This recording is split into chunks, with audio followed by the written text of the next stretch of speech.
Assalamualaikum warahmatullahi wabarakatuh dan selamat pagi. Perkenalkan, nama saya Anastasia Pandin. Saya dari Prodi PBSI kelas 2A semester 2. Di sini saya akan membawakan materi tentang perkembangan sastra di Indonesia. Pertama, kita harus mengerti apa sih itu sastra. Sastra berasal dari kata kastra, berarti tulisan. Dari makna asalnya dulu, sastra meliputi segala bentuk dan macam tulisan yang ditulis oleh manusia, seperti catatan ilmu pengetahuan, kitab-kitab suci, surat-surat, undangan, dan sebagainya. Sastra dalam arti khusus yang kita gunakan dalam konteks kebudayaan adalah ekspresi gagasan dan perasaan manusia. Jadi, pengertian sastra sebagai hasil budaya dapat diartikan sebagai bentuk upaya manusia untuk mengungkapkan gagasannya melalui bahasa yang lahir dari perasaan dan pemikirannya. Dalam konteks kesenian, kesusastraan adalah salah satu bentuk atau cabang kesenian yang menggunakan media bahasa sebagai alat pengungkapannya, gagasan dan perasaan senimannya. Sehingga sastra juga disamakan dengan cabang seni lain seperti seni tari, seni lukis, dan sebagainya.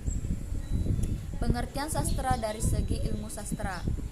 Ada 3 hal yang berkaitan dengan pengertian sastra, yaitu ilmu sastra, teori sastra, dan karya sastra. Ilmu sastra adalah ilmu pengetahuan yang menyelidiki secara ilmiah berdasarkan metode tertentu mengenai segala hal yang berhubungan dengan seni sastra. Ilmu sastra sebagai salah satu aspek kegiatan sastra meliputi hal-hal sebagai berikut. 1.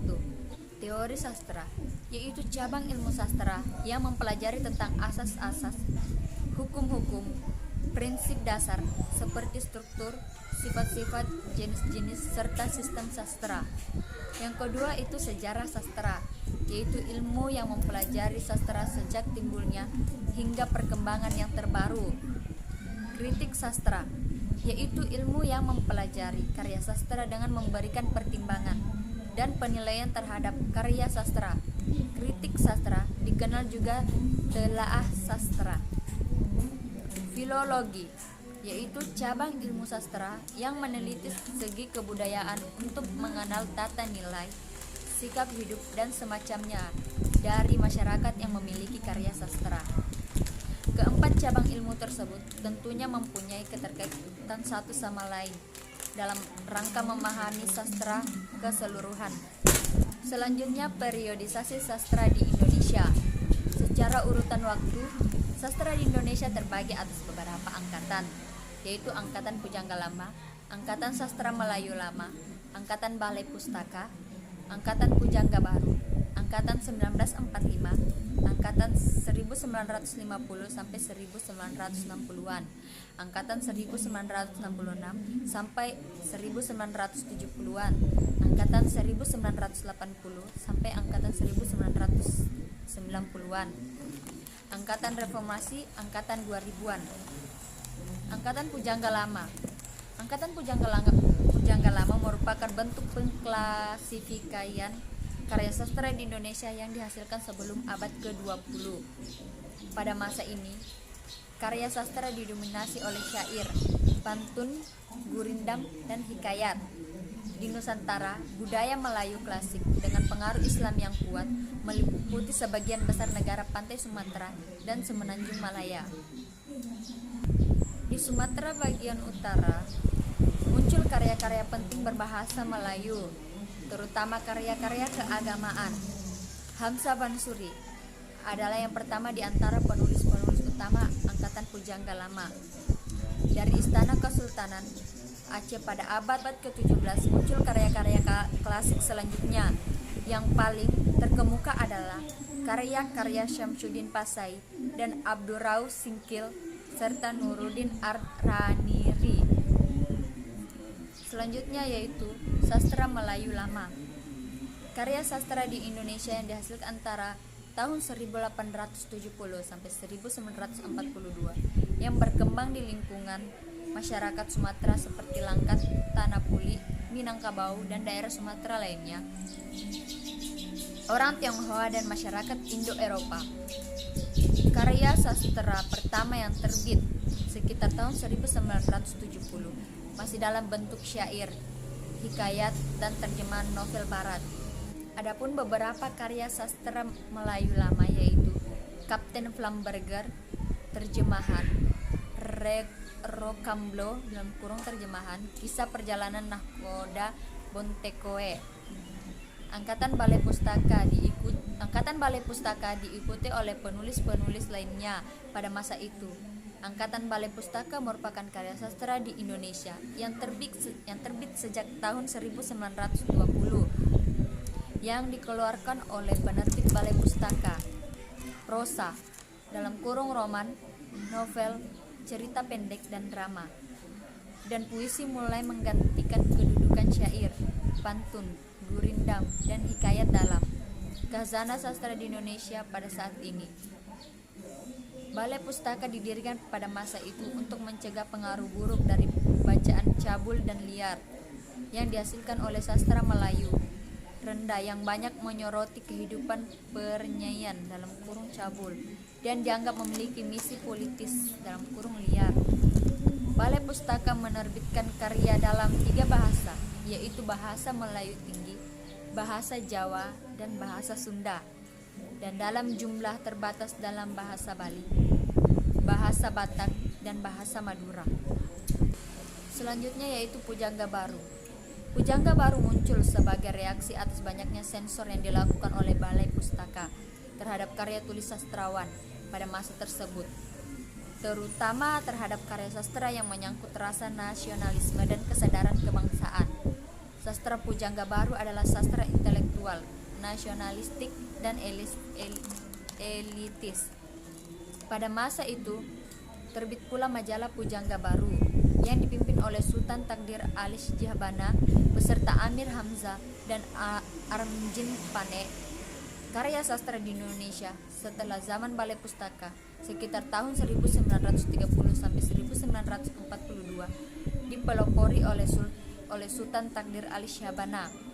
Karyanya layar terkembang menjadi salah satu novel sering diulas oleh para kritikus sastra Indonesia selain layar terkembang. Adapun penulis dan karya sastra Pujangga Baru Sultan Takdir Ali Shihbana yaitu Dian Tak Kunjung Padam pada tahun 1932, Tebaran Mega Kumpulan Sajak 1935, Layar Terkembang 1936, Anak Perawan di Sarang Penyamun pada tahun 1940. Nah, selanjutnya itu ada angkatan 1945. Pengalaman hidup dan gejolak sosial politik budaya telah mewarnai karya sastrawan angkatan 45. Karya sastrawan angkatan ini lebih realistik dibanding romantik idealistik. Karya-karya sastra pada angkatan ini banyak bercerita tentang perjuangan merebut kemerdekaan, seperti halnya puisi-puisi Chairil Anwar. Sastrawan angkatan 45 memiliki konsep seni yang diberi judul Surat Kepercayaan Gelanggang. Konsep ini menyatakan bebas berkarya sesuai alam kemerdekaan dan hati nurani.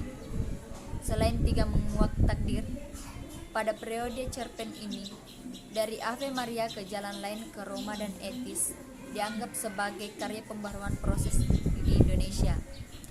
Adapun penulis dan karya sastra angkatan 1945 yaitu Chairil Anwar, Kerikil Tajam (1949), Deru Campur Debu yaitu pada tahun 1949.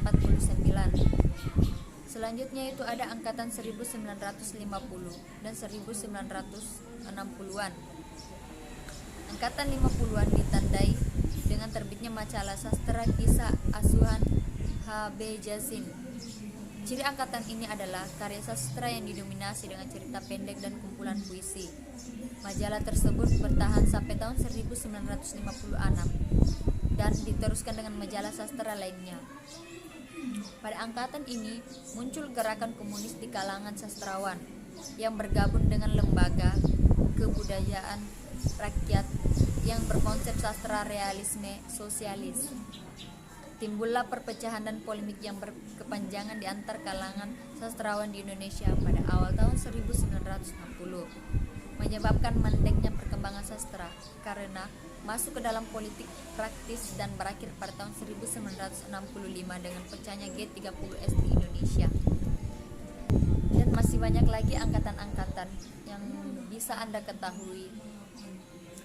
Di situ jadi kesimpulan saya dari seluruhnya, mungkin saya tidak baca dari jadi kesimpulan saya itu yaitu sastra berasal dari kata kastra, berarti tulisan. Dari makna asalnya dulu, sastra meliputi segala bentuk dan macam tulisan yang ditulis oleh manusia, seperti catatan ilmu pengetahuan, kitab-kitab suci, surat-surat undang-undang dan sebagainya.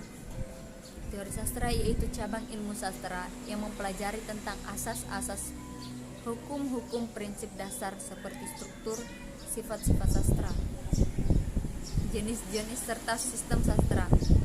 Sejarah sastra yaitu ilmu yang mempelajari sastra sejak timbulnya hingga perkembangan yang terbaru. Secara urutan waktu, sastra Indonesia terbagi atas beberapa angkatan. Angkatan Pujangga Lama, Angkatan Sastra Melayu Lama, Angkatan Pujangga Baru, Angkatan 1945, Angkatan 1950 sampai 1960-an, Angkatan 1966 sampai Angkatan 1970-an, Angkatan 1980 sampai Angkatan 1990-an, Angkatan Reformasi dan Angkatan 2000-an. Sekian dari materi saya. Apabila kurang dipahami mohon dimaafkan. Wabillahi taufiq wal hidayah. Wassalamualaikum warahmatullahi wabarakatuh dan terima kasih.